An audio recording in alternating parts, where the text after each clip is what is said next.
Bismillahirrahmanirrahim. Assalamualaikum warahmatullahi wabarakatuh. Hai anak-anak hebat, pernahkah anak-anakku memperhatikan sekeliling kalian? Apakah ada jalan baru yang dibangun atau ada perubahan jalan di sekitar kalian?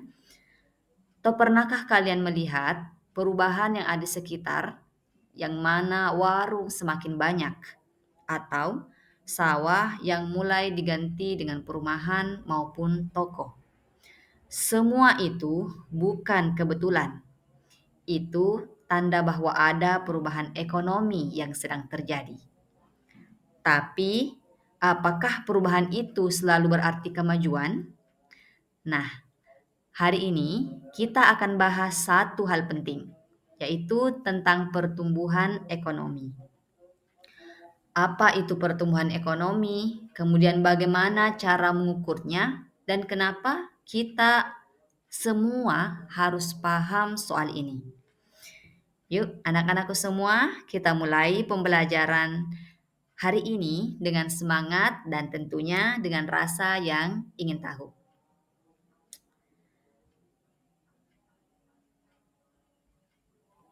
Sebelum kita lanjut, anak-anakku harus mengetahui terlebih dahulu tujuan pembelajaran kita hari ini.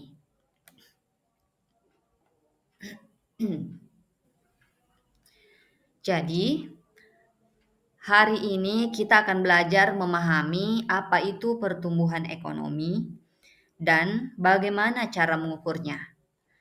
Hal ini penting supaya kita tahu apakah negara kita sedang maju atau stagnan di situ saja.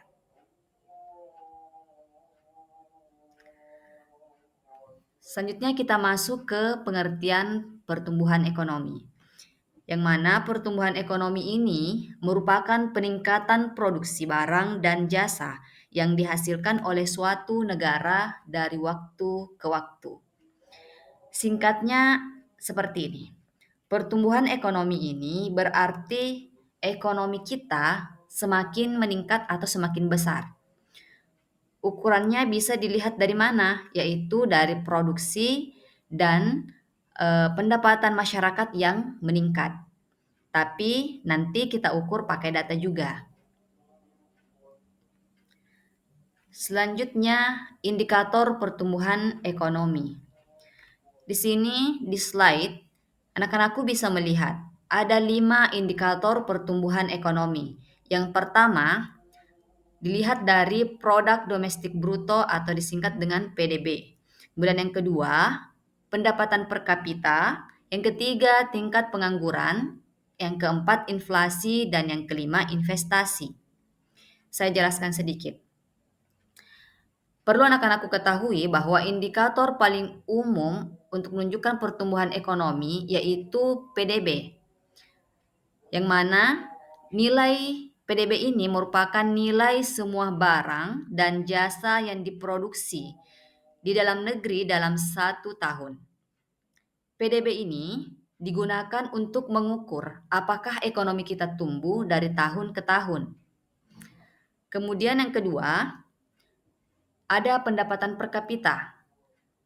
Sebelum saya lanjut ke nomor kedua, anak-anakku, sekali lagi saya ulangi bahwa indikator paling umum untuk mengukur pertumbuhan ekonomi adalah PDB atau Produk Domestik Bruto.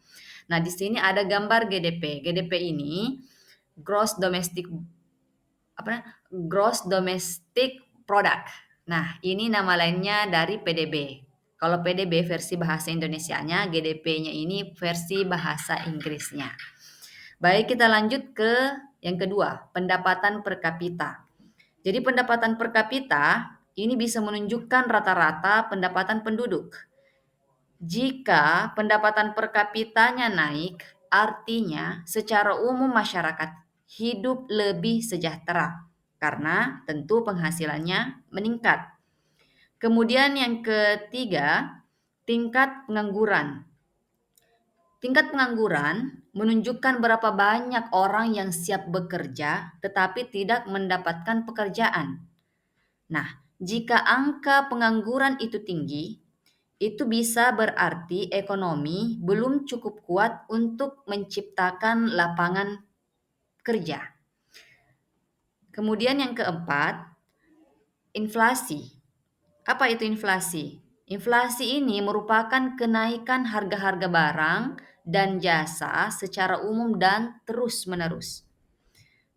Nah, jika inflasi terlalu tinggi, masyarakat akan menjadi sulit membeli kebutuhan pokok karena daya belinya menurun.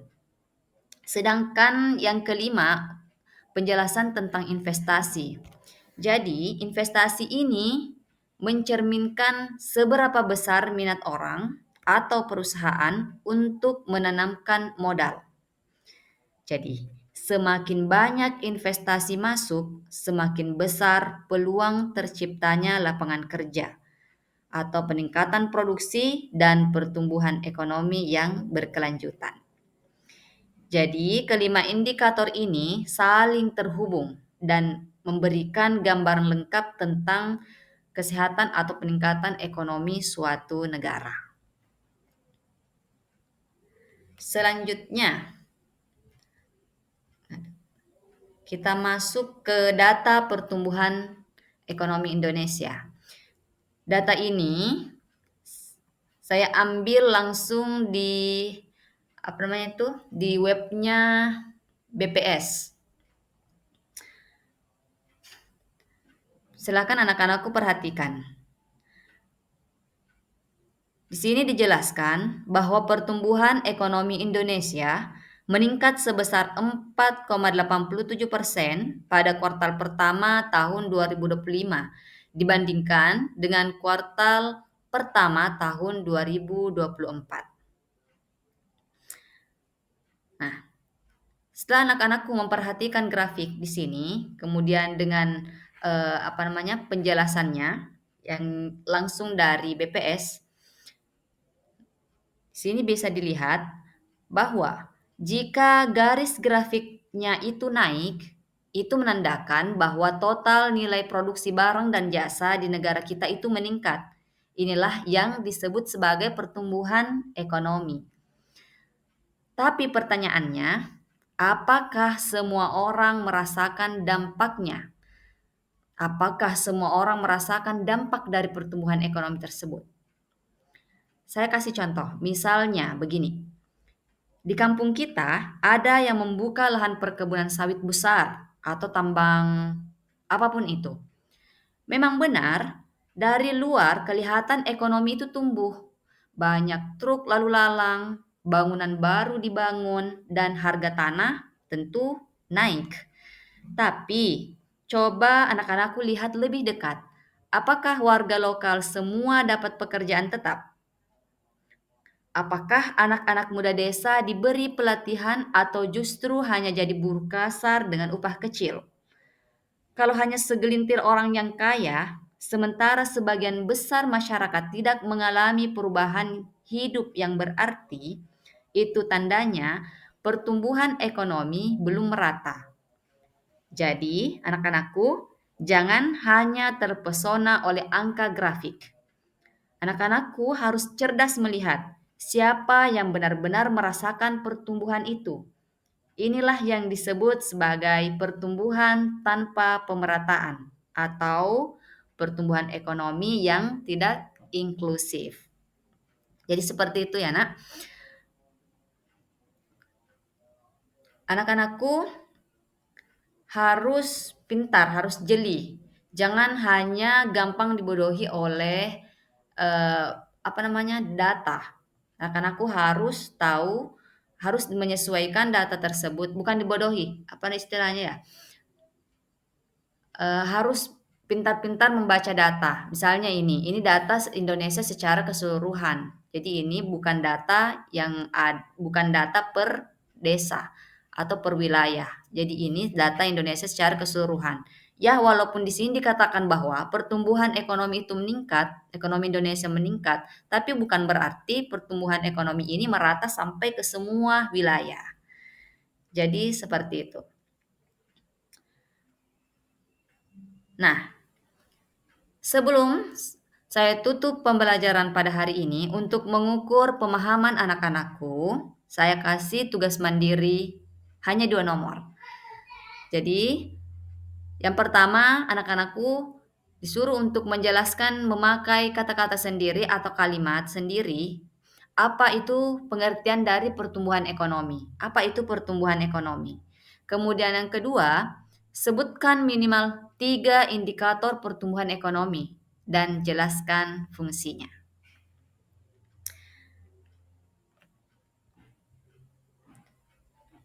Nah, anak-anakku semua, jadi cukup sekian pertemuan kita hari ini, penjelasan saya pada hari ini. Dan hari ini kita telah mempelajari konsep dasar pertumbuhan ekonomi dan indikator-indikator penting yang menyertainya. Sebagai generasi muda yang akan menjadi penggerak bangsa, penting bagi anak-anakku untuk tidak hanya memahami angka, tetapi juga peka terhadap kenyataan sosial yang ada, baik di sekitar maupun secara keseluruhan. Apakah pertumbuhan itu sudah adil dan dirasakan semua pihak? Nah, kita akan lanjutkan pada pertemuan berikutnya dengan lebih dalam lagi. Tetap semangat dan jangan lupa kerjakan tugas mandirinya dengan serius. Sekian, wabillahi taufiq wassadah. Assalamualaikum warahmatullahi wabarakatuh.